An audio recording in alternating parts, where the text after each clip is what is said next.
নমস্কার। শ্রীরামকৃষ্ণের কথা খুব সুন্দর। ধরুন ওই পরিস্থিতিটা আমার আপনার হলো। কিরকম? না, আপনাদের বা আমার একজন কেউ পরিচিত সে অসুস্থ হয়ে পড়েছে। আর আমার কর্মব্যস্ততার জন্য আমি তাকে দেখতে যেতে পারছি না। তখন আমার কর্তব্য কী হবে? আপনার কোনো পরিচিত তিনি অসুস্থ হয়ে পড়েছেন বা অনেক দূরে থাকেন, আপনি সেই মুহূর্তে যেতে পারছেন না। তাহলে আপনি কী করবেন? শ্রীরামকৃষ্ণের জীবনে ঠিক এইরকম একটি ঘটনা ঘটেছিল। কীরকম ঘটনা ঘটেছিল? ওইটি আমরা একটু অনুধ্যান করে নেব। কেশবচন্দ্র সেন, বিখ্যাত ব্রাহ্ম সমাজ নেতা আমরা জানি কেশবচন্দ্র সেন, যার বক্তৃতা শুনতে ইংল্যান্ডের রানী পর্যন্ত আসতেন। এবং কেশবচন্দ্র সেন তখন তাকে বলা হতো যে এশিয়ার অর্থাৎ এশিয়ার তিনি ক্রাইস্ট, এই রকম করে তাকে সংবাদপত্রে বলা হতো। সেই কেশবচন্দ্র সেনের অসুস্থ, তার অসুখ হয়েছে, তিনি অসুস্থ। তো শ্রীরামকৃষ্ণ যেতে পারছেন না দেখতে। শ্রীরামকৃষ্ণ কী করলেন? না, মাস্টারমশাই যিনি কথামৃত লিখেছেন শ্রীম, তিনি এসেছেন। শ্রীরামকৃষ্ণ তাকে বলছেন, আচ্ছা কেশবের নাকি ভারী অসুখ করেছ? তখন মাস্টারমশাই বলতেন যে হ্যাঁ, আমি শুনেছি তিনি অসুস্থ।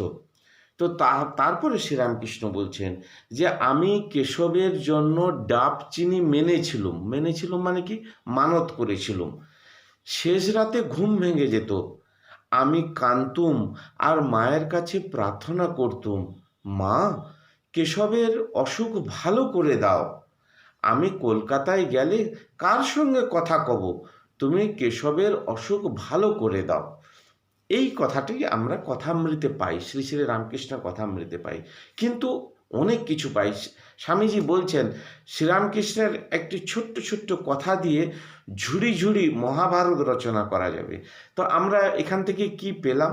না, কেউ অসুস্থ হলে তার খোঁজ খবর নিতে হয়। শ্রীরামকৃষ্ণ নিয়েছিলেন যে কেশবের অসুখ করেছে, নাম্বার ওয়ান।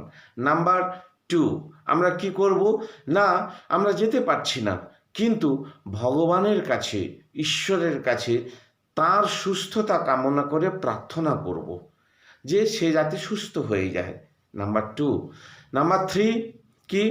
না, শেষ রাতে ঘুম ভেঙে যেত, একজন সন্ন্যাসী মানুষ শেষ রাতে ঘুম ভেঙে গেছে, তিনি তো ধ্যান করবেন, কিন্তু তিনি মায়ের কাছে, ভগবানের কাছে কাঁদছেন। কিসের জন্য কাঁদছেন? নিজের জন্য নয়, কেশবের অসুখ ভালো করে দাও। এইরকমও কি আমরা কাঁদতে পারবো? কেউ অসুস্থ হলে তার সুস্থতা কামনা করে প্রার্থনা করতে পারবো, কাঁদতে পারবো? তার এইভাবে করে তার জন্য আমরা মানত করতে পারবো? এরকম যদি করতে পারি তাহলে নিশ্চয়ই আমরা মানুষ হয়ে